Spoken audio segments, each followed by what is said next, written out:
हम लेके आए हैं देवशयनी एकादशी कल, जानिए महत्व और पूजा विधि। राधे राधे दोस्तों, सुनहरी कहानियाँ चैनल में आपका स्वागत है। देवशयनी एकादशी हिंदू धर्म में एक महत्वपूर्ण व्रत है, जिसे आषाढ़ मास के शुक्ल पक्ष की एकादशी को मनाया जाता है।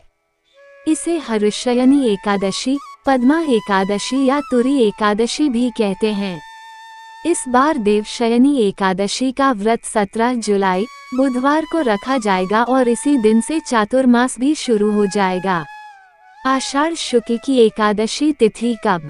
आषाढ़ शुक्ल की एकादशी तिथि का आरंभ 16 जुलाई रात 8:33 से शुरू होगी और इसका समापन 17 जुलाई 2024 रात 9:02 पर होगा। उदयातिथि के अनुसार देवशयनी एकादशी का व्रत 17 जुलाई को रखा जाएगा। इस दिन भगवान विष्णु के शयन में जाने की कथा प्रचलित है, जिसके अनुसार 4 महीनों तक भगवान विष्णु क्षीर सागर में शयन करते हैं और कार्तिक मास की शुक्ल पक्ष की एकादशी को जागते हैं। ये 4 महीने चातुर्मास कहलाते हैं, जिनमें विवाह, गृह प्रवेश आदि शुभ कार्य वर्जित माने जाते हैं। पारण समय: एकादशी व्रत के अगले दिन सूर्योदय के पश्चात पारण किया जाता है। ज्योतिषियों की माने तो द्वादशी तिथि से पूर्व पारण कर लेना चाहिए। द्वादशी तिथि पर पारण नहीं किया जाता है, अतः 18 जुलाई यानी गुरु प्रदोष व्रत तिथि पर सूर्योदय होने के बाद सुबह 5:35 से लेकर 8:20 मध्य व्रत खोल सकते हैं। इस दौरान स्नान ध्यान कर भगवान विष्णु की पूजा करें। इसके पश्चात ब्राह्मणों को अन्न और धन का दान देने के बाद व्रत खोलें। भगवान शिव संभालते हैं कार्यभार। सृष्टि के संचालक और पालनहार भगवान श्री हरि विष्णु हैं।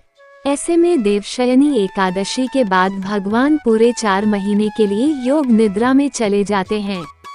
इस अवधि को भगवान का भी शयन काल कहा जाता है। मान्यता है कि भगवान विष्णु के शयन काल में जाने के बाद सृष्टि के संचालन का कार्यभार भगवान शिव संभालते हैं, इसलिए चातुर्मास के 4 महीनों में विशेष रूप से शिव जी की उपासना फलदायी है।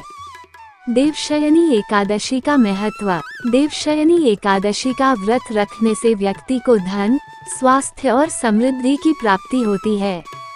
इस दिन व्रत और पूजा करने से समस्त पापों का नाश होता है और मोक्ष की प्राप्ति होती है।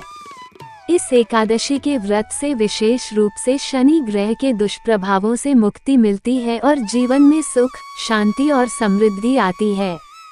ऐसा माना जाता है कि इस व्रत के प्रभाव से भगवान विष्णु की कृपा प्राप्त होती है और सारे कष्ट दूर हो जाते हैं। पूजा विधि: स्नान और संकल्प व्रत करने वाले व्यक्ति को ब्रह्म मुहूर्त में स्नान कर स्वच्छ वस्त्र धारण करने चाहिए।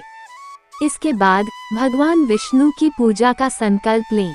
मंदिर की सजावट: घर के मंदिर को स्वच्छ करें और भगवान विष्णु की मूर्ति या तस्वीर को गंगाजल से स्नान कराएं। उन्हें पीले वस्त्र पहनाएं और सुंदर फूलों से सजाएं।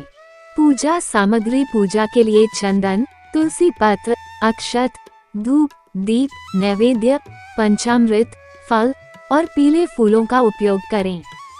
पूजा विधान: भगवान विष्णु की मूर्ति के समक्ष दीप प्रज्वलित करें और धूप, दीप, चंदन, पुष्प आदि अर्पित करें। भगवान विष्णु को पंचामृत और फल का नैवेद्य अर्पित करें। विष्णु सहस्रनाम या विष्णु स्तोत्र का पाठ करें। शुभ योग: ज्योतिषियों की माने तो देवशयनी एकादशी शुभ और शुक्ल योग का निर्माण हो रहा है। इसके अलावा सर्वार्थ सिद्धि योग और अमृत सिद्धि योग का भी संयोग बन रहा है।